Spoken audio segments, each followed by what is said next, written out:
Hello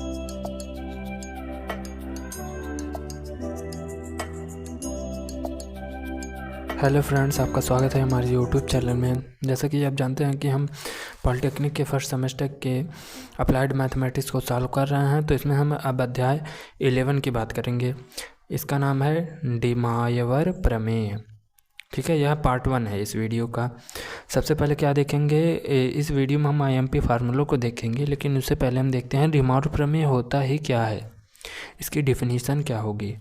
चलिए देखते हैं इसका डेफिनेशन क्या होगा डिमायवर प्रमेय का। एक फ्रांसीसी गणितज्ञ थे जिनका नाम था अब्राहम डिमावर। उन्होंने क्या किया था कि cos theta plus i sine theta power n का जो है मान निकालने के लिए एक प्रमेय दिया। तो जिस प्रमेय को उन्होंने दिया उस प्रमेय को हम उनके नाम पर, मीन्स उनका नाम क्या था, डिमायवर था, तो उन्हीं के नाम पर हम उसे डिमायवर प्रमेय कहने लगे।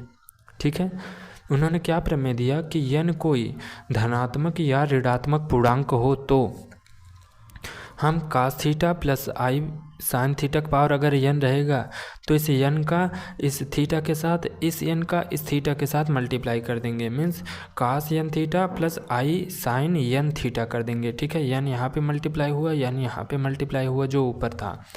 चाहे यह निगेटिव में भी हो तब भी यही काम होगा।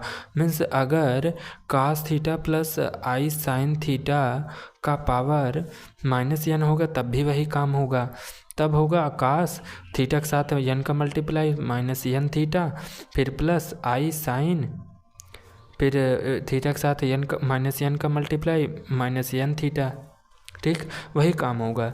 इस प्रमेय को क्यों निकाला गया, जैसे अगर होता था कि cos theta plus i sine theta का पावर 2 होता था तो इसको हम सॉल्व कर लेते थे। ठीक है, अगर यहाँ पे ऐसे 100 होगा तो कैसे सॉल्व करेंगे, जैसे a प्लस बी का होल स्क्वायर होता था तो हम a square plus B square plus 2ab कर देते थे। ठीक, लेकिन यहाँ पर एक आई मीन्स आयोटा की बात की जा रही है, मीन्स काल्पनिक संख्या। पूरी का निचोड़ यह है कि अगर एक वास्तविक भाग और एक काल्पनिक भाग हो और उसका पावर n हो तो उस n का अंदर मल्टीप्लाई कर देंगे, वही इसका आंसर होगा। ठीक, अब चलते हैं, देखते हैं कुछ महत्वपूर्ण फार्मूले जिसकी सहायता से इस प्रश्नावली को ख़त्म किया जा सकता है। ठीक, इसमें कितनी प्रश्नावलियाँ दी गई हैं, 2 प्रश्नावलियाँ दी गई हैं। सबसे पहले प्रश्नावली 1 के लिए जिस फार्मूले का प्रयोग करना है उसको देखते हैं। तो अब इसमें पहली इम्पॉर्टेंट बात क्या है कि अगर इस प्रकार का क्वेश्चन दिया है कि साइन थीटा, इसको आप नोट में करके लिख सकते हैं, आई cos थीटा का पावर n हो।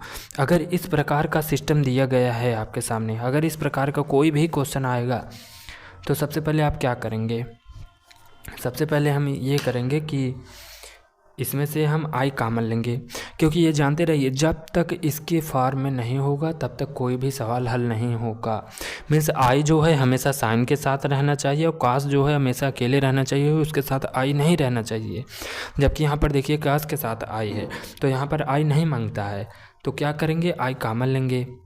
ठीक, आई हम क्या करेंगे, कॉमन लेंगे, मतलब कोष्टक लगा, आई कॉमन लिए, बाहर निकाला, आई कॉमन लिए, क्या हो गया, cos थीटा बचा प्लस क्या बचा, आई साइन थीटा बचा, उसका पावर क्या है, n है। ठीक है, इस होल का पावर n है, मीन्स यहाँ पर आई का भी पावर n है। इतना बातें हो गई। अब देखिए इसको हम क्या लिखेंगे, यह जो है आई का भी पावर n है तो इसको हम लिखेंगे आई पावर n। उसके बाद कोष्टक में cos, अब n का मल्टीप्लाई अंदर कर देंगे, cos theta plus i sign, मतलब अब हम डिमायवर प्रमेय लगा देंगे। चूँकि अगर cos के साथ आई होगा तब यह फार्मूला नहीं लगेगा, तो सबसे पहले आई को यहाँ से हटाएंगे।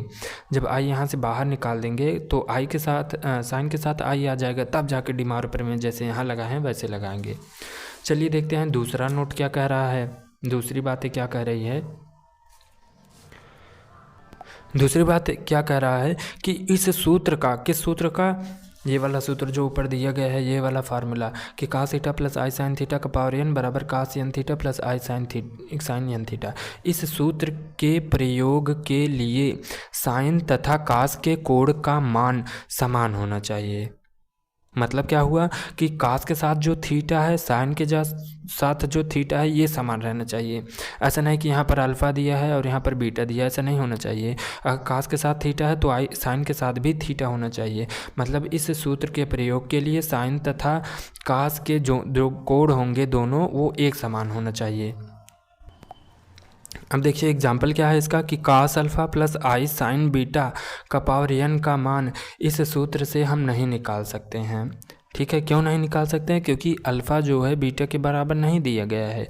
ये दोनों कोण जो है समान होना चाहिए। Means cos alpha plus i sine alpha होना चाहिए, या तो कास beta plus i sine beta, यहाँ पर अल्फ़ा अल्फ़ा होना चाहिए या तो बीटा बीटा होना चाहिए। मतलब ये कोण समान होने चाहिए, तभी जाके हम इस सूत्र का प्रयोग करेंगे, तभी जाके n का अंदर मल्टीप्लाई होगा। ठीक, चलिए नेक्स्ट इम्पॉर्टेंट टॉपिक देखते हैं। इम्पॉर्टेंट मतलब फैक्ट देखते हैं।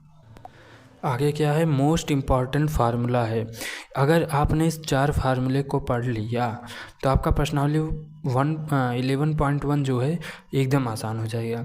इसको देखिए, याद करने का तरीका होता है। कई लोग इसको रट्टा मारते हैं, तो रट्टा मारने से कुछ नहीं होगा। ठीक है, चलिए देखते हैं। कास alpha plus i sine alpha, question में क्या रहेगा, आपको ऐसे जब आप सवाल को हल करेंगे तो एक समय ऐसा आएगा कि आपको एक कोष्ठक में ऐसे और एक कोष्ठक में ऐसे मिलेगा, उसके बाद आपको फार्मूला लगाना है। ठीक है, तो सबसे पहले इसमें क्या दिया है, cos alpha plus i sine alpha. देखिए यहाँ का कोण जो है बराबर है, यहाँ पर cos beta plus i sine beta, यहाँ का कोण बराबर है। देखिए इस प्रकार का फॉर्मेट अगर दिया है, मतलब यहाँ पर बीच में प्लस, यहाँ पर बीच में प्लस दिया है, दोनों जगह प्लस दिया है, तब क्या करेंगे, सबसे पहले कास लिखेंगे, फिर कास के कोणों को जोड़ देंगे। इस कोष्ठक के अंदर कास का कोण अल्फ़ा है, यहाँ पर कास का कोण बीटा है, तो कास के कोणों को जोड़ देंगे, कास अल्फ़ा प्लस बीटा हो जाएगा। ठीक, दोनों तरफ प्लस है तो बीच में प्लस लगाएंगे। ठीक, उसके बाद लिखेंगे आई साइन, साइन के साथ हमेशा आई रहेगा। उसके बाद देखिए यहाँ पर साइन के कोणों को जोड़ देंगे। यहाँ पर साइन का कोण अल्फ़ा है तो अल्फ़ा लिख देंगे, प्लस यहाँ पर साइन का कोण बीटा है तो बीटा लिख देंगे। ठीक, अगला देखते हैं। जब चारों हल कर लेंगे, मतलब चारों का फार्मूला लिख लेंगे, उसके बाद हम एक बार और समझा देंगे। यहाँ पर देखिए cos alpha minus i sine alpha, cos beta minus i sine beta. अब क्या है, यहाँ पर प्लस प्लस था, यहाँ पर माइनस लग गया दोनों तरफ।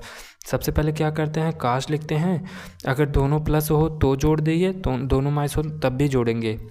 अब कास के कोणों को जोड़ेंगे, यहाँ पर कास अल्फ़ा है, यहाँ पर कास बीटा है, दोनों के कोणों को हमने जोड़ दिया। ठीक, लेकिन दोनों तरफ माइनस था तो यहाँ पे बीच में माइनस लगाया। उसके बाद आई साइन लिखा, साइन के साथ हमेशा आई रहेगा। उसके बाद यहाँ पर साइन के कोणों को जोड़ेंगे। यहाँ पर साइन का कोण अल्फ़ा है, यहाँ पर साइन का कोण बीटा है, तो दोनों के कोणों को जोड़ के लिख देंगे। ठीक, अब देखिए cos alpha plus i sine alpha, cos beta minus i sine beta, ये दिया गया है। यहाँ पर प्लस है, यहाँ पर माइनस है। अब देखिए अगर दोनों में प्लस या माइनस, माइनस या प्लस हो तब क्या करेंगे, सबसे पहले कास लिखेंगे। अब क्या करेंगे, कास के कोण में से कास के कोण को घटा देंगे, आपस में कास के कोणों को घटा देंगे, means cos alpha minus beta हो कर देंगे। इतनी बातें समझ में आई। उसके बाद बीच वाले चिन्ह को अभी छोड़िए, आगे देखते हैं आई साइन, फिर इसमें भी साइन बीच वाला अभी चिन्ह छोड़ें अभी समझाने के लिए। अब इसमें साइन के कोणों को आपस में जोड़ देंगे, अल्फ़ा है, यहाँ पर बीटा है, तो अल्फ़ा माइनस बीटा घटाएंगे। अब अगर दोनों जगह प्लस या माइनस, माइनस या प्लस हो। अब क्या करेंगे, अगले वाले में अभी समझा रहे हैं, रुक जाइए, यहाँ पर अभी चिन्ह छोड़े हैं। अब कास के कोण कास लिखेंगे, प्लस या माइनस हो दोनों जगह या प्लस माइनस हो तो क्या करेंगे, उनके कोण को आपस में घटा देंगे। कास के कोणों को घटाए, अल्फ़ा माइनस बीटा, बीच वाले छोड़ते हैं अभी चिन्ह, आई साइन लिखे। उसके बाद साइन के कोण को भी घटा देंगे, साइन अल्फ़ा माइनस बीटा। अब ध्यान से समझिए यहाँ पर कौन सा चिन्ह होगा।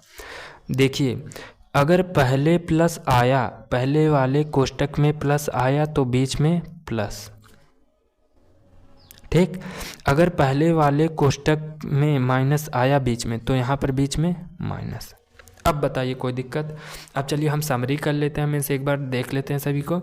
अगर cos alpha plus i sine alpha, cos beta plus i sine beta हो तो मतलब यहाँ का कोड आपस में समान हो तो क्या करेंगे। और यहाँ पर देखिए, अगर बीच में दोनों जगह प्लस है तो सभी जगह plus, alpha plus beta plus में करेंगे, फिर प्लस, फिर आई साइन अल्फ़ा प्लस बीटा। ये तो बहुत आसान है।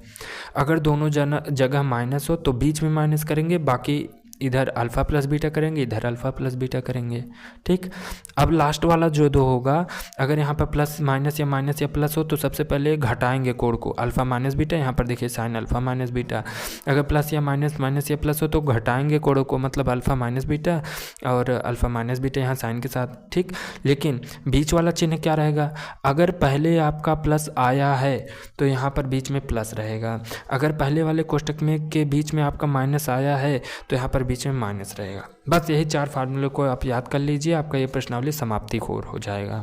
ठीक है, एक और बातें हो जाती हैं कि अगर क्वेश्चन इस प्रकार का दिया है 1 cos theta plus i sine theta का पावर n दिया है, तब क्या करेंगे भाई। हम तो केवल ये वाला फार्मूला जानते हैं कि अगर अंश में cos theta plus i sign का पावर थीटा n हो तो उसको हम cos n theta plus i sine n theta लिखते हैं।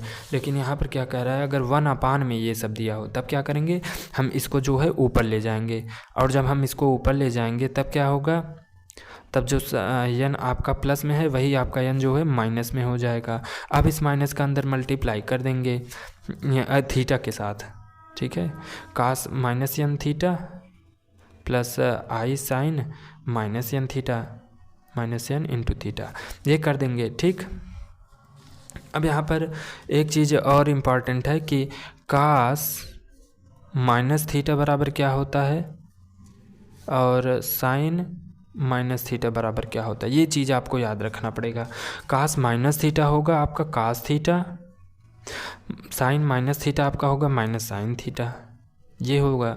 ठीक है, तो यहाँ पर क्या हो जाएगा आपका cos, ये माइनस है, माइनस n थीटा है तो मतलब माइनस थीटा है तो यहाँ पर n थीटा हो जाएगा, plus i sine minus theta है मतलब माइनस n थीटा है तो यहाँ पर माइनस हो जाएगा, प्लस नहीं रहेगा, minus i sine n theta. ठीक, बस अब आप प्रश्नावली को हल करना प्रारंभ करते हैं नेक्स्ट वीडियो में। तब तक के लिए धन्यवाद। चैनल को लाइक कीजिए, शेयर कीजिए एंड सब्सक्राइब कीजिए।